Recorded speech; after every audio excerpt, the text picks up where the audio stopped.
හරි බලන්න 2024 17 වෙනි MCQ එක. ගාන කියෙව්වම චුට්ටක් තේරුම් ගන්න අමාරු ගතියක් තියෙනවා මේකේ. සහ මේකේ නිකන් සැඟවිත්ත ජත්තයකුත් තියෙනවා. සැඟවිත්ත දත්තයක් තියෙනවා. බලමු කියවලා.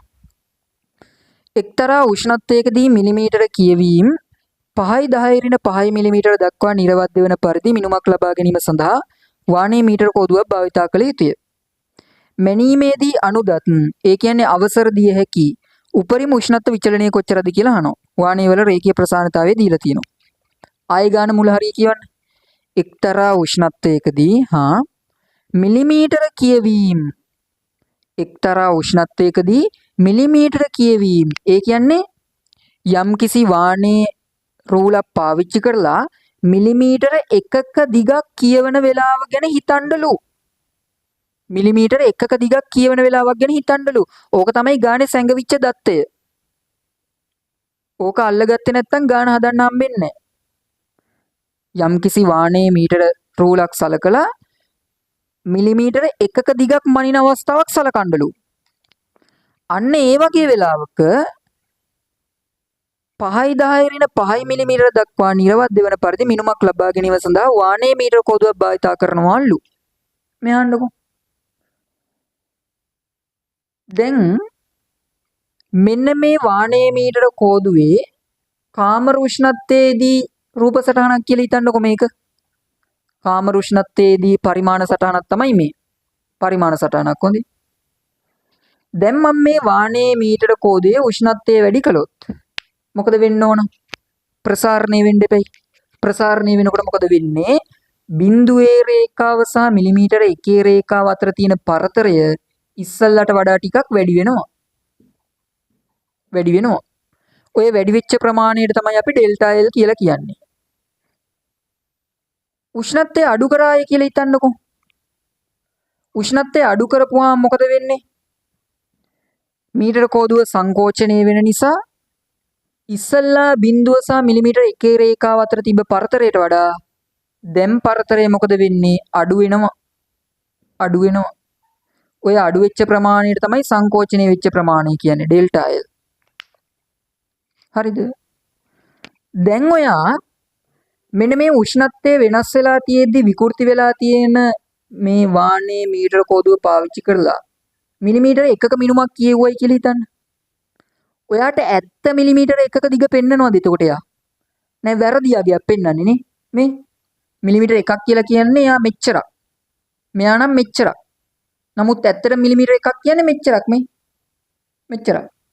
ඒ අනුව උෂ්ණත්වය වෙනස් වෙලා තියෙනකොට මේ මීටර කෝදුව විසින් පෙන්වන්නේ සත්‍ය පාඨාංකයක් නෙමෙයි වැරදි පාඨාංකයක්. එහෙම වෙන්න හේතුව මොකද්ද? එහෙම වෙන්න හේතුව මෙන්න මේ ඩෙල්ටා L. උෂ්ණත්වය වෙනස් වීම නිසා මෙන්න මේ දිගෙහි සිදු වූ වෙනස තමයි පාඨාංකය වර්ධින්න හේතුව. දැන් ඔයා හිතන්නකෝ මේ ප්‍රසාරණය වෙනකොට ප්‍රසාරණය වුණේ ඉතා සුළු ප්‍රමාණයක් කියලා. අතිශය සුළු ප්‍රමාණයක් කියලා. සංකෝචනය වෙනකොට සංකෝචනය වුණෙත් ඉතා සුළු ප්‍රමාණයක් කියලා හිතන්නකෝ. අන්න ඒ වගේ වෙලාවක මෙන්න මේ ඩෙල්ටා L ඒ කියන්නේ ප්‍රසාරණය වෙච්ච ප්‍රමාණය එහෙම නැත්නම් සංකෝචනය වෙච්ච ප්‍රමාණය ඉතා කුඩාගයක් නේද?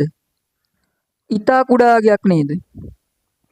ප්‍රසාරණය වෙච්ච ප්‍රමාණය එහෙම නැත්නම් සංකෝචනය වෙච්ච ප්‍රමාණය ඉතා කුඩා ප්‍රමාණයක් නම් අපි ඔය මීටර කෝදුව පාවිච්චි කරලා මිනුමක් කියවනකොට මිනුම මහ ලොකුවට වෙනස් වුණේ නැහැ කියලා සලකන්න පුළුවන් නේ. ඉතා චූටි සුළු ප්‍රමාණයක් නම් මේ ප්‍රසාරණය හෝ සංකෝචනය වෙලා තියෙන්නේ අර පාඨාංකයේ මහ ලොකුවට වෙනස් වුණායි කියලා සලකන්න ඕනේ නැහැ. ඒක ප්‍රශ්නයක් නැහැ. හරි. ඒක තමයි ඔය ගාන ඇතුලේ කියන්නේ.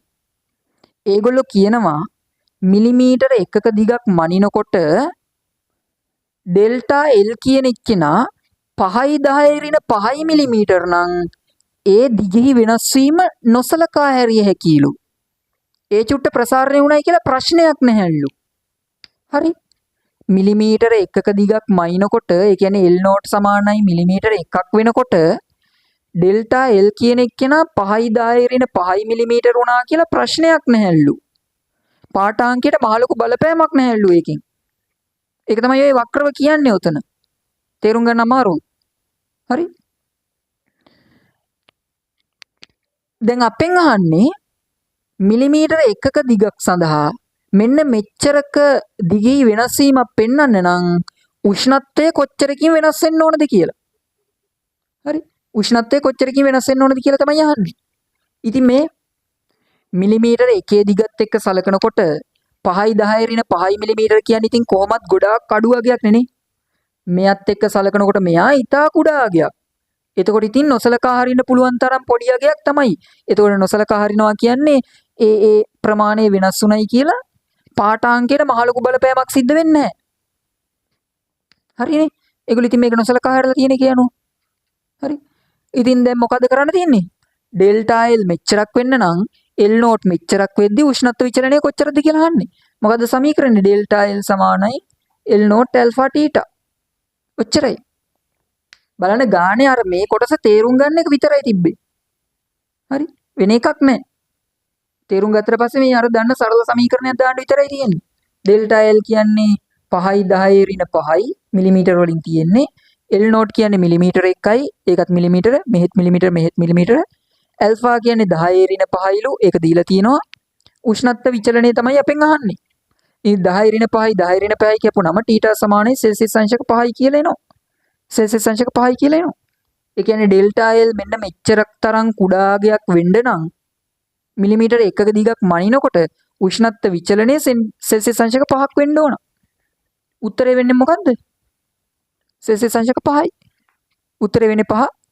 උත්තරේ වෙන්නේ 5.